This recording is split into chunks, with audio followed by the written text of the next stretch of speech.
अस्सलाम वालेकुम। मैं हूँ ज़ीशान अज़हर। हम एक ऐसे दौर में जी रहे हैं जहाँ फहाशी सिर्फ एक क्लिक की दूरी पर है और उसका सबसे बड़ा शिकार हमारी नौजवान नस्ल की तन्हाई हो रही है। एक ऐसा गुनाह जिसे लोग मासूम गलती या फितरी ज़रूरत कहकर नज़रअंदाज कर देते हैं, लेकिन हकीकत में वो इंसान को अंदर से खोखला कर रहा है। आज हम बात करेंगे मुश्त ज़नी पर। इसे मैं तन्हाई का ज़िना क्यों कहता हूँ और कैसे ये एक खामोश नशा बनकर आपकी खुद एतमादी, आपकी ज़हनी सलाहियत और आपके ईमान को दिमक की तरह चाट रहा है। आइए इस नफसियाती और रूहानी कैद का पर्दा चाक करते हैं। नफसियाती तौर पर मुश्तनी एक शैतानी दायरे का नाम है। आगाज़ तजस्सुस या तनाव से होता है।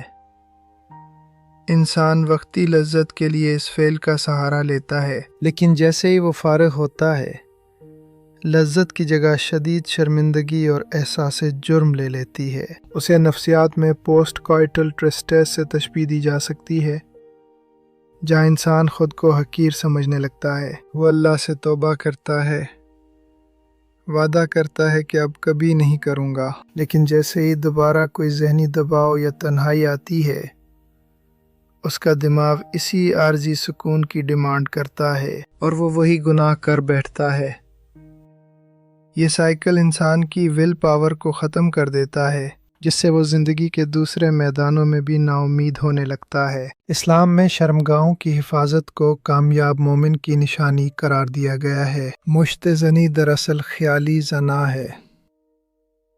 आप अपने तख़य्युल में उन चीज़ों को जगह देते हैं जो हकीकत में आपके लिए हराम हैं। जब एक नौजवान तन्हाई में अपनी ही ज़ात से ख़यानत करता है, तो उसका पहला नुकसान नज़र की हया का ख़त्म होना है। वो लोगों के सामने तो पारसा बनता है, लेकिन अल्लाह की नज़र में वो ख़ाइन बन जाता है।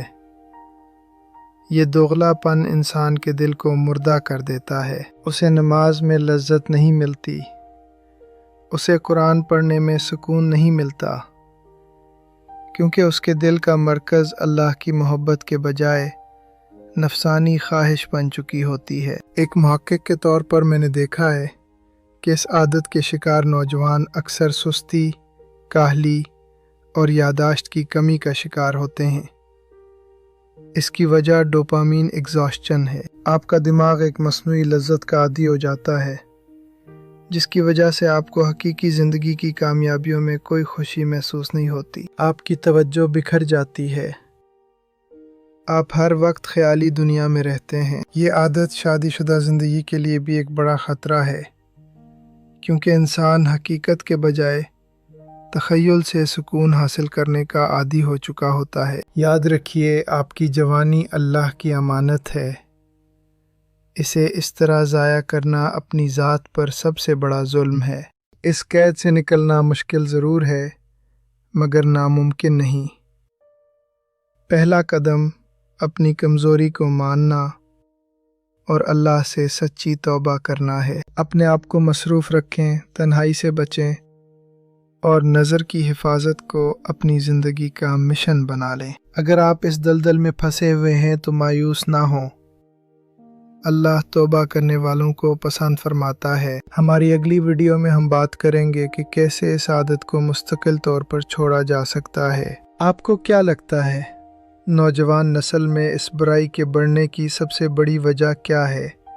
कमेंट्स में ज़रूर बताएं। मैं हूँ ज़ीशान अज़हर। अल्लाह हाफ़िज़।